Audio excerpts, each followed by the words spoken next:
बिस्मिल्लाहिर्रहमानिर्रहीम। अस्सलाम वालेकुम नाज़रीन कराम, काउंटडाउन तो शुरू हो चुका है। बस मौजूदा हुकूमत चंद दिनों की मेहमान है।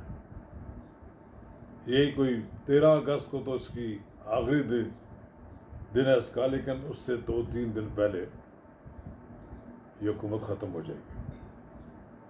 निगरान हुकूमत पर भी सलाह मशवरे हो रहे हैं। बहरहाल ये दिन तो आना है, इससे कोई मुफर नहीं है। नई हुकूमत आएगी, वो इलेक्शन कराएगी, फिर इसके नतीजे में जो भी बरसे इक़्तिदार आएगा वो इस मुल्क को 5 साल के लिए चलाएगा। नाज़रीन कराम, कबल इसके हम आगे बढ़ें, अगर आपने मेरा यूट्यूब चैनल नवाज़ रज़ा के साथ अब तक सब्सक्राइब नहीं किया तो बराए करम फौरी तौर पर सब्सक्राइब करें, लाइक करें और आइकॉन का वो बटन दबाना ना भूलिए। जब वीडियो लोड की जाए तो सबसे पहले आपको इत्तला मिले। नाज़रीन कराम, मौजूदा कौमी असम्बली की मुद्दत 13 अगस्त 2023 तक है। चाहे मौजूदा हुकूमत तो कौमी असम्बली में करारदाद लाकर मुल्क के बदतरीन माशी हालात, सिक्योरिटी और दूसरे जवाब पेश करके इसको 1 साल के लिए एक्सटेंशन दिला सकते हैं, लेकिन एक्सटेंशन इस हुकूमत के लिए अच्छा नहीं होगा, क्योंकि जो दिन हालात आएंगे हम बेहतरी की तरफ नहीं जाना। पाकिस्तान के माशी हालात किसी IMF की एक किस्त से, चीन की मदद से या सऊदी अरब के और मुत्तहिदा अरब अमारात के उन फंड्स की फराहमी से जो हमारे अमानत के तौर पर रखेंगे, इससे मुल्क के हालात बेहतर नहीं हो सकते। इसलिए जितनी जल्दी मुमकिन है शहबाज शरीफ की हुकूमत को इलेक्शन करवा देना चाहिए। लेकिन अब आसिफ अली जरदारी मिले हैं जनाब वज़ीर आज़म शहबाज शरीफ के साथ, दोनों के दरमियान ये भी सलाह मशवरा हुआ है कि इलेक्शन पे इस पर इत्फाक राय पाया जाता है कि 90 दिन की कैंपेन रखी जाए। तो उसके लिए ज़रूरी है कि 13 अगस्त के बजाय 10 अगस्त को, 9 अगस्त को असम्बलियाँ तोड़ दी जाएँ और फिर 3 माह की मुद्दत मिल जाए। 3 माह की मुद्दत में PDM को और दूसरी जमातों को अपनी इंतखाबी मुहिम चलाने का मौका मिल सके। फिर जोड़ तोड़ भी हो रहा है। अब जोड़ तोड़ में सिंध पीपल्स पार्टी के पास है और पंजाब मुस्लिम लीग अपने पास रखना चाहती है। सब की नज़रें लगी हुई हैं पंजाब की मुस्लिम लीग नून की नशस्तों पर। वो उससे उधार मांगना चाहती हैं या कहती हैं कि हमारा भी कुछ हक है, हमें भी कुछ इसमें से हिस्सा दिया जाए। लेकिन मुस्लिम लीग नून ये समझती है कि अगर हमने अपनी सीटें बांट दी तो फिर इक़्तिदार हमारे से बहुत दूर हो जाएगा और फिर मुल्क का वज़ीर आज़म नवाज शरीफ नहीं होगा, फिर वो होगा जिसे एस्टेब्लिशमेंट चाहिए, या फिर वो होगा जिसके साथ सारी छोटी जमातें मिल जाएं। और आसिफ अली जरदारी छोटा खेल खेलने वाला नहीं है, बड़ा खेल खेलता है। इसलिए कहते हैं आसिफ अली जरदारी सब पे भारी। वो कोशिश करेंगे कि अपने बेटे बिलावल भुट्टो जरदारी को वज़ीर आज़म बनवा दें। अगर इसमें उनको नाकामी होती है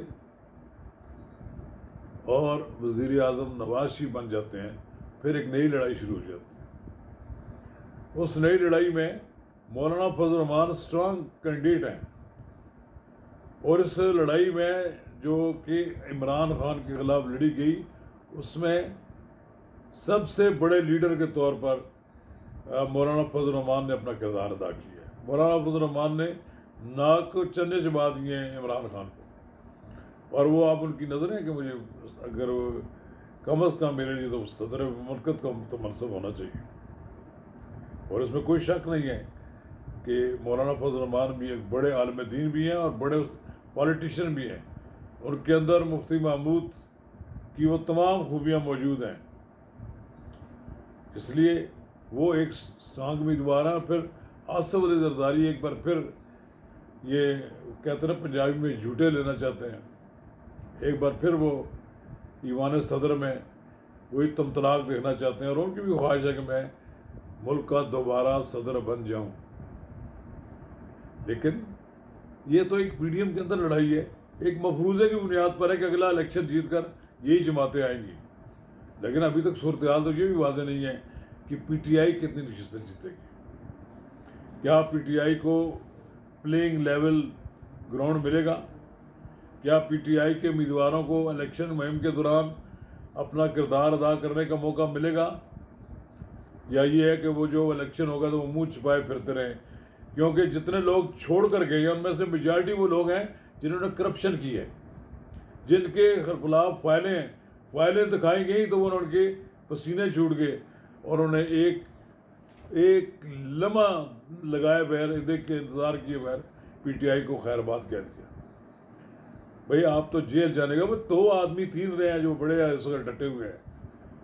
चौधरी परवेज़ इलाही है, अभी तक जेल में है, और दूसरा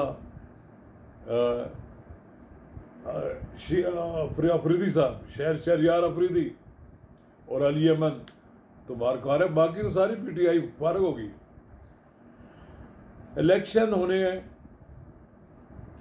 अगस्त में, असम्बलियाँ टूट जाएंगी, नवंबर अक्टूबर में इलेक्शन होंगे, अलायंस भी मुमकिन है बन जाएं, लेकिन 3 बड़ी मेजर पार्टियों के दरमियान नशस्तों की तकसीम पर भी झगड़ा होगा। एक झगड़ा तो पंजाब पर है, इस्तेकामी पार्टी पाकिस्तान पार्टी की भी नज़रें हैं, और दूसरी नज़रें हैं पीपल्स पार्टी की भी। और सिंध तो पीपल्स पार्टी किसी को देने के लिए तैयार नहीं है। एमक्यूएम भी चाहती है पूरा कराची हमारे पास हो। बड़े अजीब मसाइल दरपेश हैं। इसमें उन कुव्वतों को भी अपना किरदार अदा करना पड़ेगा बिलाकर, कि जो सियासी जमातों की टूट फूट में अपना किरदार अदा करेंगे। बिलाखिर हो सकता है कि वही कोई मुश्तरका उम्मीदवार सामने ले आए, और देखते हैं उस वक्त तक पीटीआई का क्या मुस्तकबिल होता है। इमरान खान कोई नाअहली उस वक्त तो होती है कि नहीं होती, लेकिन मेरी अपनी राय है कि अगर इमरान खान की नाअहली ना हुई, देर हुई, तो इलेक्शन भी उतनी देर से होंगे। सबसे पहले तो फैसला ये करना ज़रूरी होगा कि इमरान खान साहब का मुल्की सियासत में किरदार हमेशा के लिए ख़त्म कर दिया जाए। अगर इसमें वो कुव्वतें जो चाहती हैं कि इमरान खान का किरदार ख़त्म हो, अगर उन्हें पूरी दिलजमी से कोई जब तक इस एजेंडे को मुकम्मल ना किया, तो फिर इलेक्शन पूरी तौर पर होने का कोई इम्कान नहीं है। चलिए हम इंतज़ार करते हैं कि इलेक्शन का डोल कब बजता है। यह तबल बजने की देर है, मैदान में सब लोग आने के लिए तैयार हैं, और फिर हम उसके नताइज भी देखेंगे। शुक्रिया।